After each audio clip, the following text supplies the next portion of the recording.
rivalries and racing on the edge. As the NASCAR Cup Series celebrates its 75th anniversary, it's the kind of entertainment that keeps it the #1 motorsport in the USA. What built this sport is the blue-collar racer. That he worked his day job, which goes all the way down to NASCAR's grassroots. The biggest reason why NASCAR has had such a following and continues to be #1 is because a guy that works at your local Napa, that races at your local racetrack, if he wins a lot, he can keep climbing that ladder. I think the fans get what they've always got with NASCAR. We're put on some great races, running wheel to wheel, fender to fender, rubbing side by side and competing at a very high level. And that's what our sport delivers week in and week out every single year. Almost anything goes in NASCAR and tensions can run high. Incidents happen and retaliation is commonplace, but there is a fine line. Hard in the wall goes Hamlin and Chase Elliott. That was a savage crash right at the start-finish line. NASCAR handed 2020 champion Chase Elliott a one-race suspension for that dangerous retaliation at Charlotte this year. While last season, Bubba Wallace became the first driver to be suspended since 2015 for wrecking Kyle Larson at high speed on the straight at Las Vegas.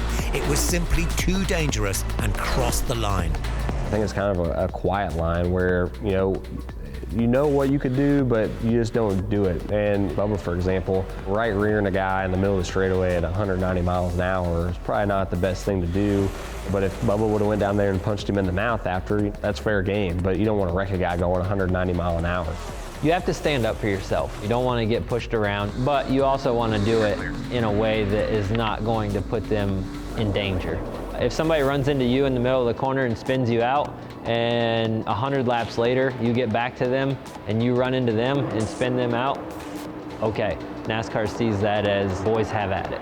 But if somebody nudges you and you barely brush the wall and then you chase them down the racetrack, turn them head on into the wall on the straightaway going 180 miles an hour, NASCAR views that as a dangerous act. On the other hand, NASCAR doesn't want to discourage racing, and high-risk moves can go wrong. At last year's Bristol Dirt Race, Chase Briscoe's slide job on Tyler Reddick cost both of them. Catching Tyler on the very last lap, the last corner, that was my one attempt that I had to pass him. And the fact that the guy that I got into was a fellow dirt racer, he understood where the move was coming from. Literally the first thing he said when I got to him was, man, I would have tried the same thing. So if it wasn't a dirt guy that happened to, I feel like I probably would have had a black eye after it. But with a dirt guy, they kind of understood the mentality behind the move. They understood there was no ill will behind it. They've been in the same situation on the other side. The playoff starting brings added pressure and desperate moves. Last year at Martinsville, Ross Chastain deliberately rode the wall to make up places and qualify through to the next round in a video game move that was spectacular, but not to be encouraged. I have never seen anything like that before in my life. I do think that was an anomaly, and it certainly was amazing. But at the same time, we as racers need protection from ourselves. I mean, I'm willing to do whatever it takes to win. Sometimes that might put myself in harm's way, and that's just the way we're wired. I do not think that wall riding should be encouraged. It was really cool that he had the nerve to pull that off, but thinking that would be the norm is a scary thought.